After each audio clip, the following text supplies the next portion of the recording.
அழகு மிகுந்த ராஜகுமாரி மேகமாக போகிறாள்.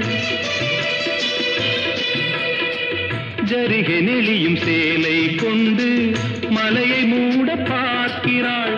பள்ளம் சிலர் உள்ளம் என ஏன் படைத்தான் ஆண்டவன்?